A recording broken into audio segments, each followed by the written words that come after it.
We begin this story at an ending, with a king consumed by fever and defeat, and a prophecy whispered on a deathbed. These were words that would come to haunt the life of his infant daughter, Mary, Queen of Scots.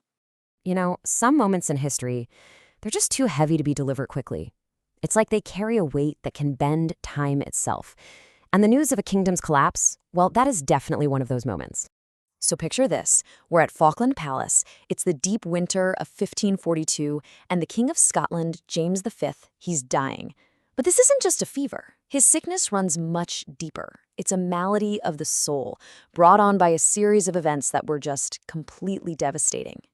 It all happened so fast. In less than 3 weeks, the entire fate of the Stuart dynasty is just thrown into chaos. It starts with a battle. Then there's a birth. And it all ends with the king's death. And if you really want to understand the king's despair, you have to go back to the beginning of that timeline. We have to start with that battle. So the event that kicks all of this off is the Battle of Solway Moss. Here's the situation. King James's uncle is none other than Henry VIII of England, the one who broke from the Catholic Church. He was putting all this pressure on James to do the same thing. Well, James basically snubbed Henry, refusing to meet with him. So the English started launching raids into Scotland. James, in response, sends this huge Scottish army south to deal with them. But what happened next? It wasn't just a loss, it was a complete and utter national humiliation. And, just look at the numbers here. It's an absolute mismatch. The Scots outnumbered the English 5-1.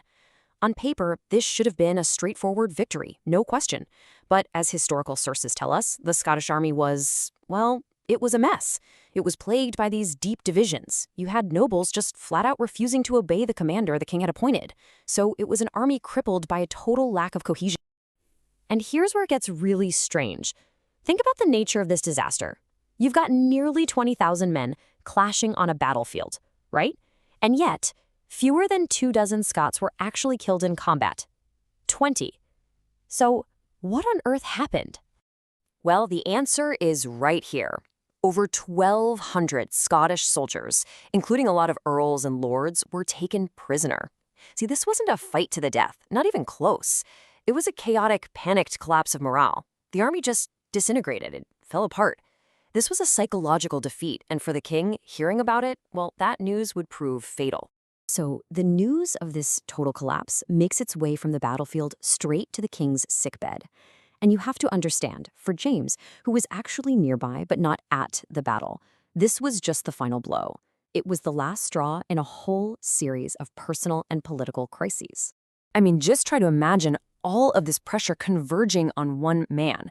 You've got the political struggle with his incredibly powerful uncle, you have this absolutely shameful military rout, and on top of all that, just a year before, he suffered an unimaginable tragedy, the death of his 2 infant sons within hours of each other. So, completely consumed by grief and humiliation, he falls into the grip of a sudden high fever. So, with the king fading fast and his only heirs already gone, the entire future of his royal house, the whole Stuart dynasty, rested on one person, his pregnant wife, Mary of Guise. The entire kingdom just held its breath. Everyone was waiting, hoping for news of a son, an heir who could finally steady the rocking throne. But the news that finally arrived at Falkland Palace, it wasn't what the king was hoping for. And for him, in his state, he seemed to interpret it not as news, but as a prophecy. A messenger finally makes it to his bedside. The queen, Mary of Guise, had given birth. The child was healthy. But it was a girl. And for the dying king, that single piece of news reportedly just crushed his last will to live. They say he turned his face to the wall and, according to the chroniclers of the time, he uttered these famous last words. "It came with a lass, and it will go with a lass. It came with a girl, and it will go with a girl." So what in the world did he mean by that? Well, James was actually looking all the way back to the very origins of his own dynasty. See, the Stuarts had gotten the throne of Scotland in the first place because an ancestor married Marjorie Bruce. And who was she? She was the daughter, the lass, of the legendary King Robert the Bruce.